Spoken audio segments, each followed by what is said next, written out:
There is a free organic fertilizer sitting on your kitchen counter right now. You made it this morning, and tomorrow morning you will make more. Most people throw it straight into the trash without a second thought, then walk outside and spend money on bags of soil amendment that do less for their garden than what they just dumped in the garbage. I'm talking about used coffee grounds. And before you tell me you have heard this before, that someone mentioned tossing them in the garden years ago and you tried it once and nothing happened, stay with me. Because the way most people use coffee grounds is wrong. Not slightly wrong. Wrong enough that it actually hurts their soil instead of helping it. The difference between coffee grounds doing nothing and coffee grounds transforming your garden bed comes down to 3 specific methods, applied the right way, in the right amount, at the right time. Get those details right, and you are working with one of the most effective free organic inputs available to any home gardener. Let me start with what used coffee grounds actually contain, because the numbers are better than most people realize. Used coffee grounds deliver roughly 2% nitrogen, 1/3% phosphorus, and 1/3% potassium. Those are the same 3 nutrients N, P, and K printed on the front of every bag of commercial fertilizer. But the way coffee grounds deliver them is fundamentally different from synthetic products. And that difference is where the real advantage lives. Synthetic fertilizer releases everything at once. A sharp chemical spike hits the root zone.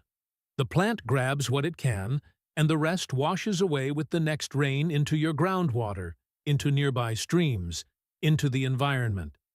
Then the soil is empty again, and you need another application. Coffee grounds release nutrients slowly over weeks and months, as soil microorganisms break the organic matter down. No spike, no crash, no runoff. Just a steady, consistent supply of nitrogen and trace minerals fed directly into the biological system that makes soil productive. That slow release pattern is exactly how plant roots prefer to receive nutrition. Steady feeding produces stronger, more resilient growth than boom and bust chemical cycles. But the NPK numbers only tell part of the story. The real power of coffee grounds is what they do to the life in your soil. And this is the part that most gardening guides completely miss.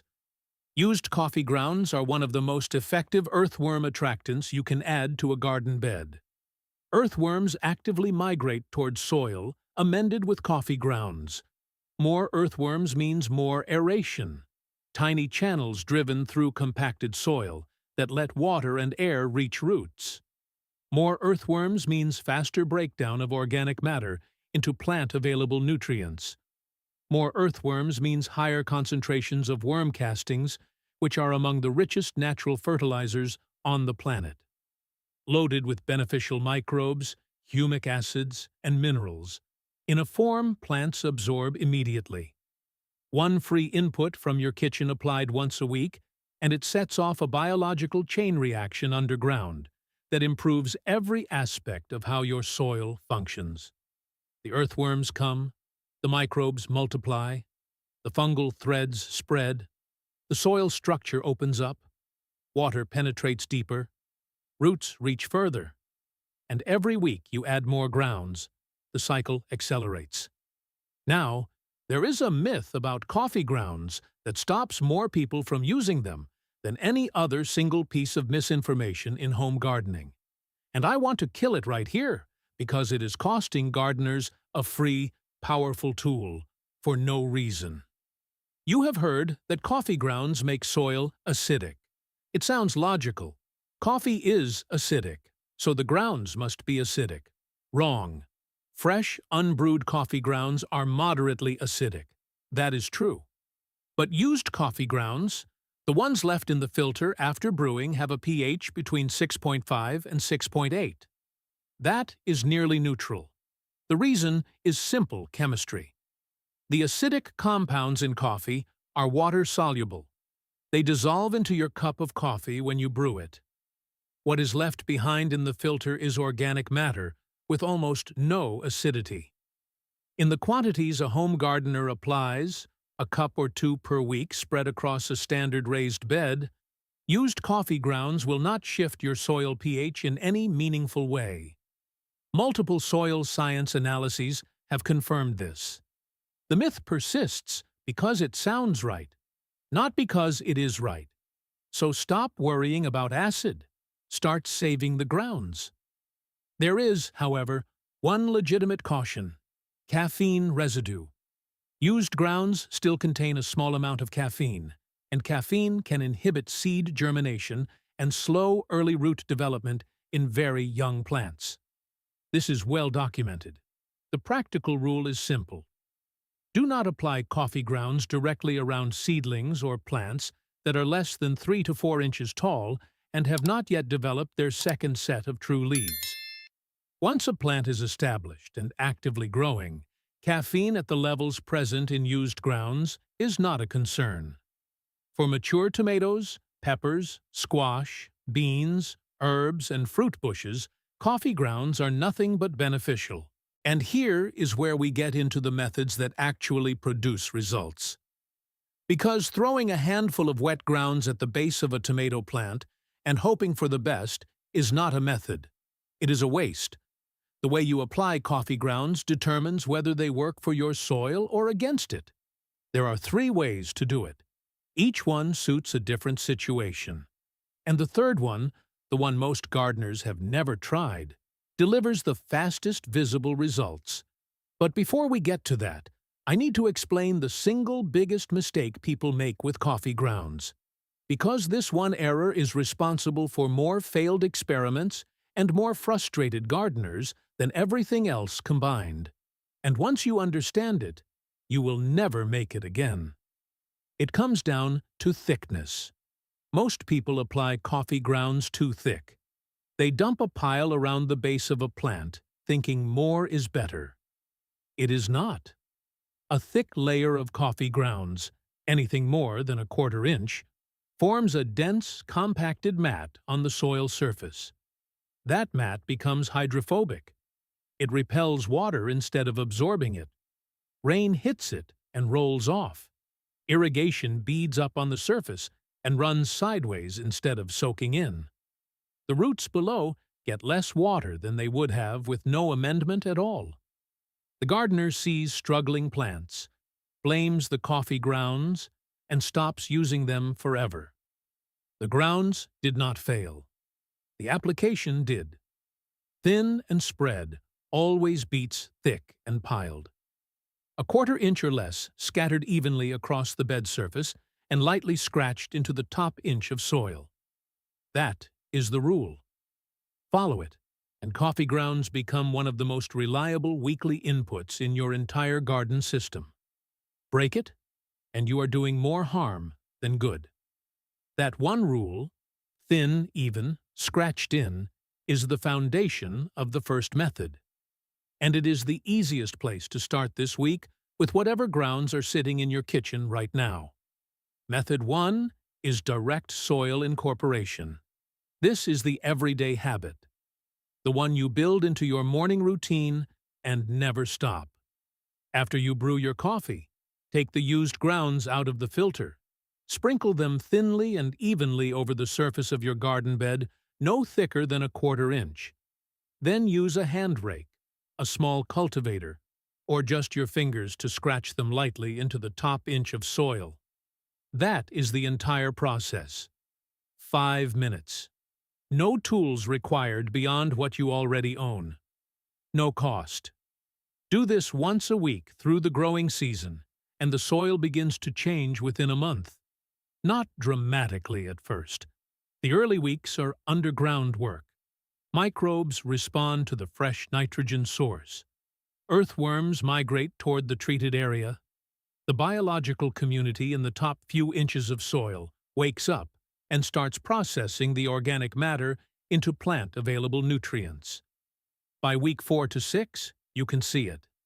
The soil surface in treated areas looks darker. When you pick up a handful and squeeze, it feels different.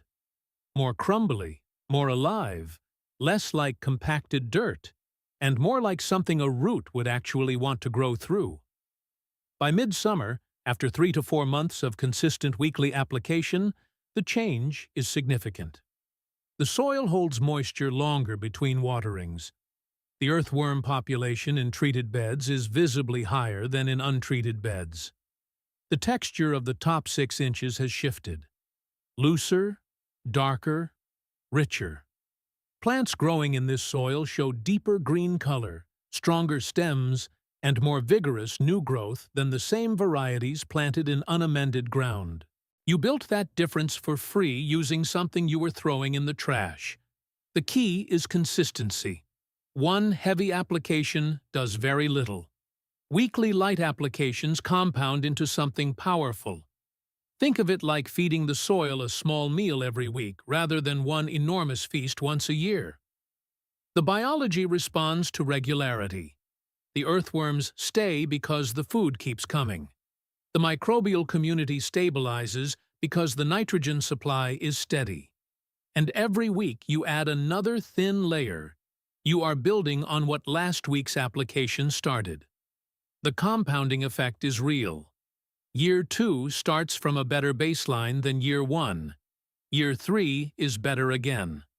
The soil does not reset between seasons. It accumulates. Method 2 takes the same material and puts it to work inside a compost pile or a layered lasagna bed. If you are building compost, and every serious gardener should be, coffee grounds are one of the best green layer inputs you can add. Compost needs a balance between green materials, which are nitrogen-rich, and brown materials, which are carbon-rich. Dry leaves, cardboard, straw, and wood chips are browns. Kitchen scraps, grass clippings, and fresh plant material are greens. Coffee grounds fall firmly in the green category with a carbon-to-nitrogen ratio of roughly 20:1, ideal for driving microbial activity in a compost pile. Add your grounds directly to the pile between layers of brown material. They break down fast. The nitrogen they carry feeds the bacteria and fungi that are doing the heavy work of decomposition. A compost pile that has been sluggish and cool will often heat up noticeably within a day or two of a generous addition of coffee grounds. That heat is microbial activity, the sign that decomposition is accelerating. The finished compost that results from a pile fed regularly with coffee grounds is darker, richer in nitrogen, and more biologically active than compost made without them. If you are building a lasagna bed, layering cardboard, leaves, compost, and other organic materials directly on the ground to create a new growing area, coffee grounds are an excellent green layer between the browns. Spread them an inch thick between layers of dried leaves or shredded cardboard. They supply the nitrogen that drives the decomposition of the carbon layers above and below them. Within one season, the entire lasagna stack breaks down into rich, dark, living soil, and the coffee grounds are a significant part of why. For anyone who drinks 1 or 2 cups of coffee a day, you generate enough grounds every week to meaningfully contribute to a compost pile or a lasagna bed without buying a single additional input. And if you want more volume, and more is genuinely better here, as long as the application rules are followed, there is an almost unlimited free supply available to you. Walk into any busy coffee shop and ask if they save their used grounds. Most do. Starbucks has run a program for years, specifically giving used grounds to gardeners. Many independent cafes do the same. A single busy cafe produces more grounds in one morning than you could use in your garden in a month. They are free. They would otherwise go to landfill, and you are doing the cafe a favor by taking them. Some shops will even set bags aside regularly once they know you are coming back. At home, collect your grounds in a loose-lidded container or a mesh bag on the kitchen counter. Let them air dry slightly between uses. Wet grounds sitting sealed in an airtight container will develop mold within days. That is the one storage mistake to avoid. A breathable container and a couple of days of air drying between collections keeps them fresh and mold-free until your weekly garden application. Now, Method 3. This is the one that delivers the fastest visible results, and it is the one most people have never tried. It is called a liquid soil drench. Think of it as a concentrated nutrient tea brewed from coffee grounds. The process is simple. Take 2 to 3 cups of used coffee grounds and add them to a 5-gallon bucket of water. Stir well. Let it sit for 12 to 24 hours.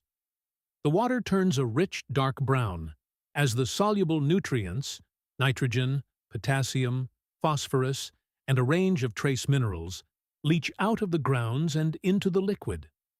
The next morning, pour this liquid slowly and evenly over your garden bed directly at the base of your plants. What makes this method different from surface application is speed. The nutrients are already dissolved in water. They do not need to wait for microbial breakdown to become plant available. They go directly into the root zone, absorbed into the soil solution immediately. Plants can access them within days, instead of the weeks it takes for solid grounds to decompose on the surface. If you have been struggling with plants that look pale, tired, or sluggish despite regular watering and decent soil, the liquid drench is worth trying this weekend. The response, a visible deepening of leaf color and a pickup in new growth, often shows within a week. The liquid drench is not a replacement for the other 2 methods. It is a booster. The surface incorporation builds long-term soil biology. The compost addition creates rich finished material for bed preparation.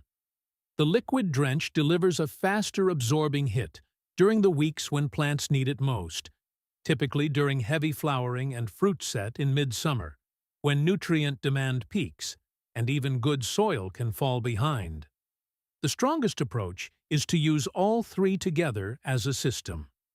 Weekly surface incorporation for steady background fertility, coffee grounds into the compost pile for richer finished compost, and a liquid drench every 2 to 3 weeks during the critical production months to keep heavy feeding crops like tomatoes, peppers, squash, and cucumbers supplied with what they need during their most demanding growth phase. 3 methods, 1 free input, and a system that builds soil fertility every single week without a trip to the garden center. But the real results, the ones that separate a good garden from a great one, come from what happens when coffee grounds combine with the other organic inputs you are already using. And that is where the picture gets genuinely exciting, because coffee grounds are not a standalone miracle. They are a catalyst. And when you add them to a soil system that already includes compost, mulch, and living roots, the effect multiplies in ways that no single input can achieve on its own. Coffee grounds on their own are good. Coffee grounds inside a complete soil system are something else entirely.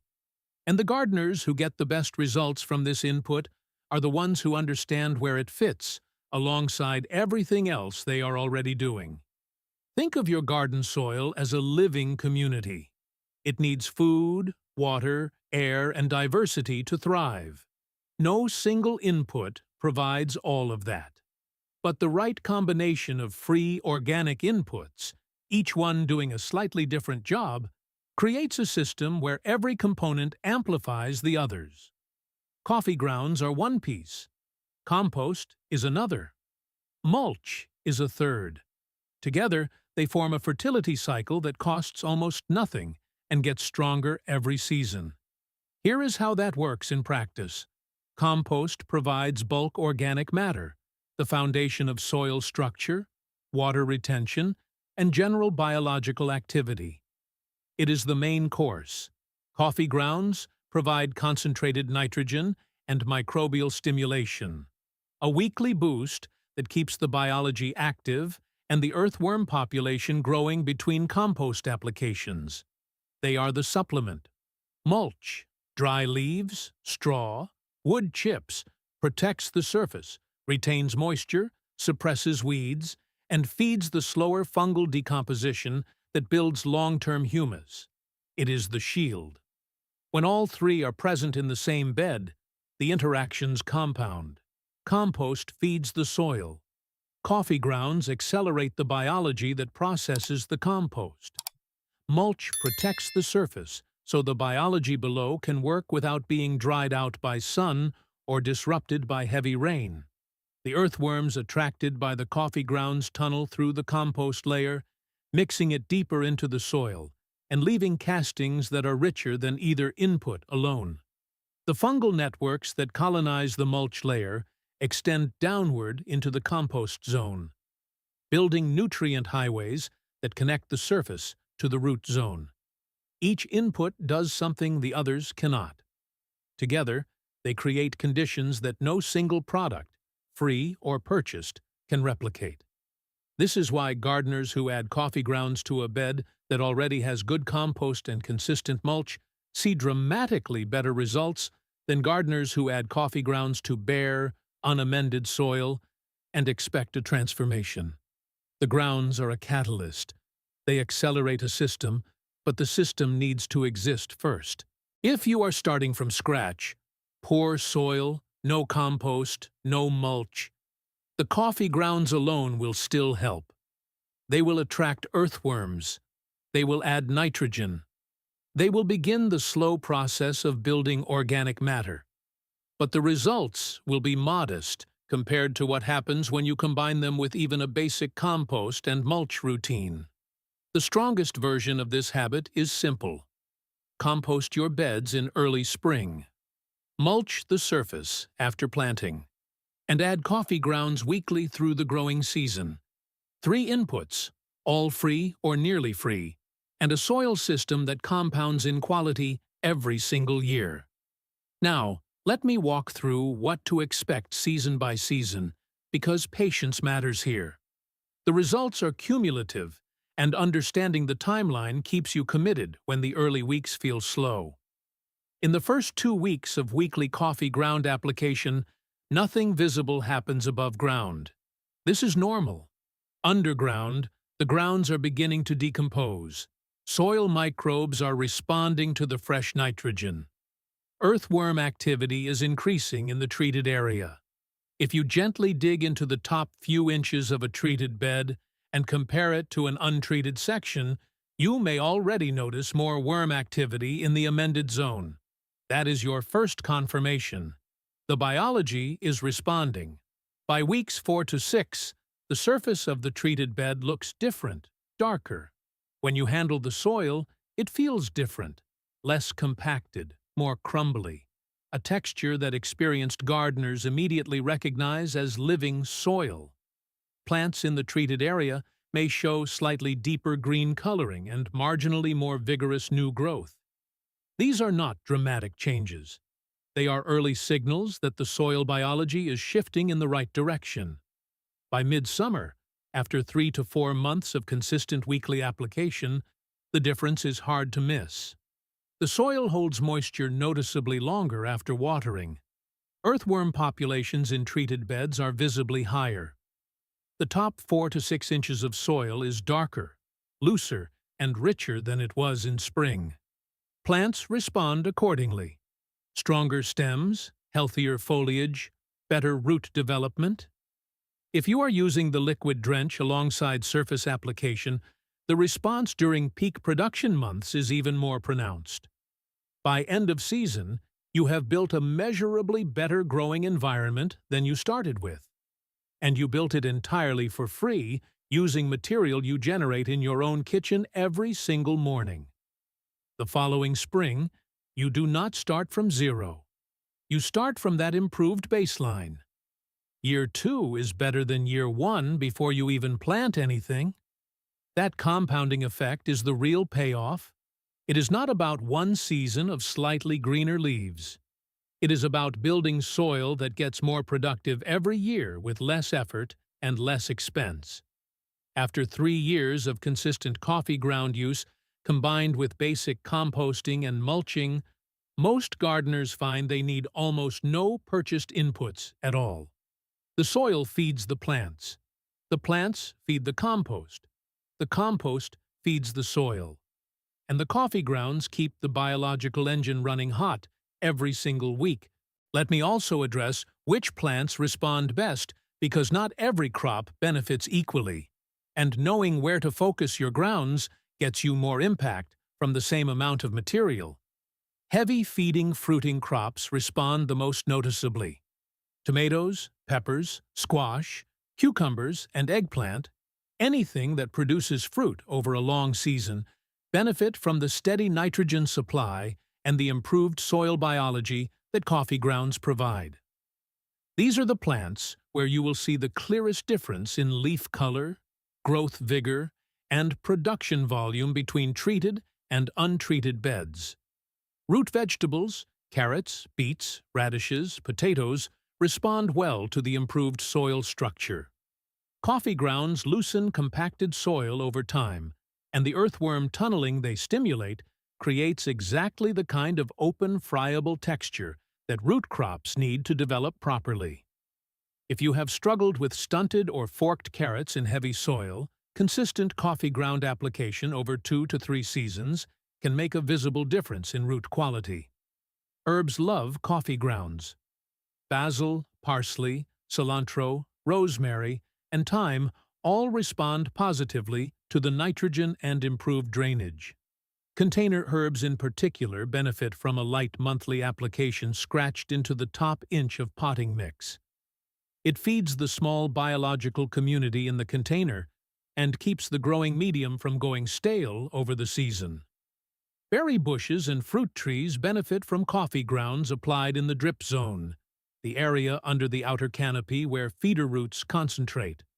A weekly ring of thin grounds around established blueberry, raspberry, strawberry, or currant bushes provides a steady nitrogen feed right where the roots are actively foraging. For fruit trees, scatter grounds across the entire drip zone and let rain wash them in naturally. The plants that benefit least from direct coffee ground application are seedlings and very young transplants for the caffeine reasons we covered earlier, and legumes. Beans and peas fix their own nitrogen through root nodule bacteria. Adding extra nitrogen from coffee grounds can actually reduce nodulation and make legumes less efficient at self-feeding. It will not harm them, but it wastes your grounds on plants that do not need the help. Save your coffee grounds for the crops that are genuinely hungry for what they provide. One last thing that most people never think about, and it might be the most useful tip in this entire video. If you keep a worm bin, or if you have ever considered starting one, coffee grounds are among the best foods you can give composting worms. Red wigglers consume coffee grounds enthusiastically. The grounds break down fast in a worm bin, and the castings that result are some of the most nutrient-dense material you can put on a garden. Worm castings made from a diet that includes regular coffee grounds test consistently high in nitrogen, phosphorus, potassium, and beneficial microbial populations. A small worm bin under the kitchen sink or in the garage, fed weekly with coffee grounds and vegetable scraps, produces a steady supply of premium fertilizer that would cost $15 to $20 a bag if you bought it at a garden center. You make it for free from waste. That is the full picture. 3 methods for using coffee grounds directly. 1 system for integrating them with compost and mulch, specific guidance on which crops respond best, and a worm bin strategy that turns your daily coffee habit into the best fertilizer money cannot buy. Let me put the full seasonal calendar together, because knowing when to shift your approach through the year gets more out of the same amount of grounds. Early spring, before you have planted anything, is priming time. Spread coffee grounds across your entire bed surface and scratch them into the top inch. This is a wake-up call for the soil biology that has been mostly dormant through winter. The nitrogen and organic matter give microbes something to work with as temperatures rise and the soil begins warming. Do this once 2 to 3 weeks before your first transplanting or direct sowing. By the time your plants go in, The biology is already active, and the soil is ready to feed roots from day one. If you are also top dressing with compost in spring, and you should be, apply the compost first, then scatter the coffee grounds on top and scratch both in together. The grounds accelerate the microbial processing of the compost, getting those nutrients into plant available form faster than compost alone. During the active growing season, from late spring through midsummer, switch to the weekly surface incorporation routine. Once a week, thin layer scratched in. This is the steady background rhythm that keeps the biology humming and the earthworm population growing throughout the productive months. For heavy feeders, tomatoes, peppers, squash, cucumbers, supplement with the liquid drench method once every 2 to 3 weeks. This combination gives your plants both a steady, slow-release nitrogen supply from the surface application and a faster absorbing nutrient boost during the critical weeks of flowering and fruit set. The two methods work together. The surface application builds the soil. The drench feeds the plant. Neither replaces the other. In late summer, when your plants are in full production and nutrient demand is at its peak, lean harder into the liquid drench. By this point in the season, the top layer of your bed has already absorbed months of weekly applications. The soil biology is established and active.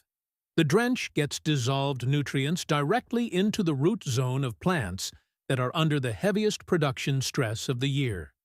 This is when you see the most visible response: deeper color, stronger new growth, better fruit quality during the final weeks of the harvest window. In autumn, after you clear your beds for the season, apply one final generous layer of coffee grounds to the surface. This time, do not scratch them in. Leave them on top. Over winter, rain, frost, and freeze-thaw cycles will work the grounds into the soil naturally. Earthworms will pull fragments below the surface. Fungi will begin colonizing the material. By the time the ground thaws in spring, the grounds have been fully incorporated by biology rather than by your rake, and the soil is measurably richer than it was the previous autumn.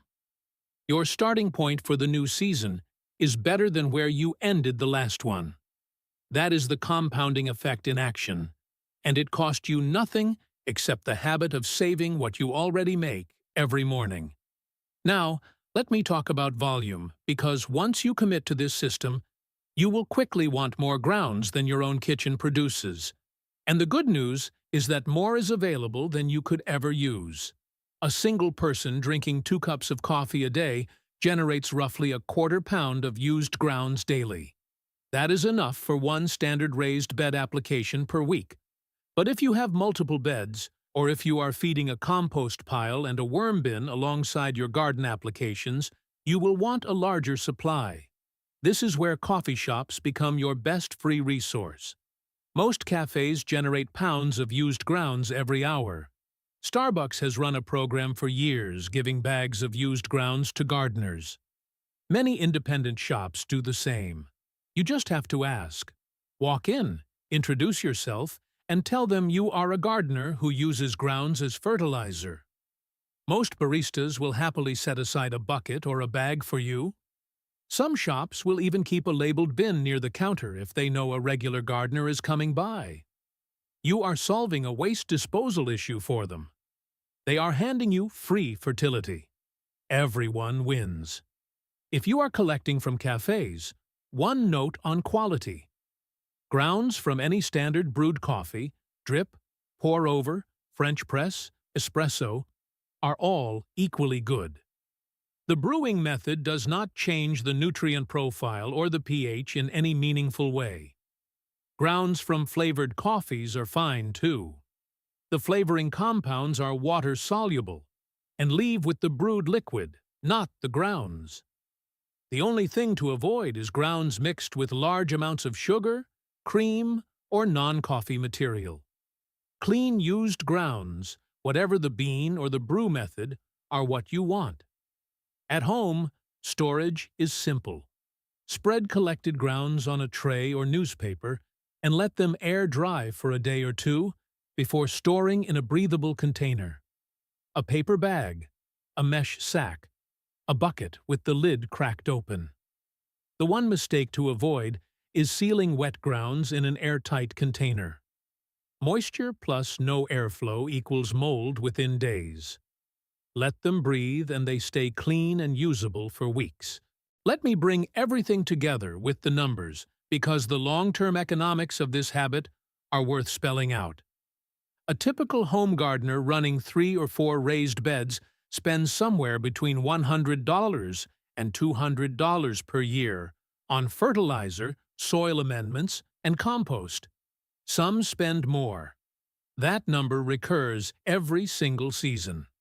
Over 5 years, that is $500 to $1,000 in purchased inputs.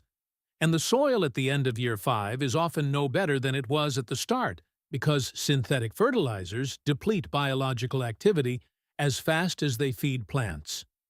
A gardener using coffee grounds as a weekly input, combined with homemade compost and free mulch from autumn leaves, spends effectively zero on fertility after the first season. The grounds are free. The leaves are free. The compost is built from kitchen scraps and garden waste. The worm bin, if you choose to run one, pays for itself within months in castings you would otherwise buy by the bag. Over 5 years, the savings are not marginal. They are hundreds of dollars that stay in your household. And unlike the synthetic approach, the soil at the end of year 5 is dramatically better than where it started. Richer, more biologically active, better structured, and more productive with every passing season. That is the math that changes how you think about your morning coffee. Every cup you brew produces a small deposit into your garden's fertility account. Every week you apply those grounds, the balance grows. Every season, the returns compound. And the only investment required is the habit of saving what you were already going to throw away. There is something satisfying about a system that turns daily waste into annual abundance. No trip to the garden center, no scanning the shelves for the right bag, no loading heavy products into the car. Just a quiet habit. Grounds into a bowl into the garden into the table that loops back on itself season after season. The soil gets better, the plants get stronger, the harvest gets bigger, and the cost stays at zero. Your coffee is already made. The grounds are already sitting in the filter. The only question is whether they go into the trash or into the soil. One of those choices costs you nothing and gives you nothing. The other costs you nothing and gives you everything your garden has been asking for. If this story changed how you view the waste on your kitchen counter, please like this video and subscribe to the channel. We are uncovering the natural history and hidden potential that others have tried to bury. Let's cultivate a better future together. The next garden treasure will be revealed soon.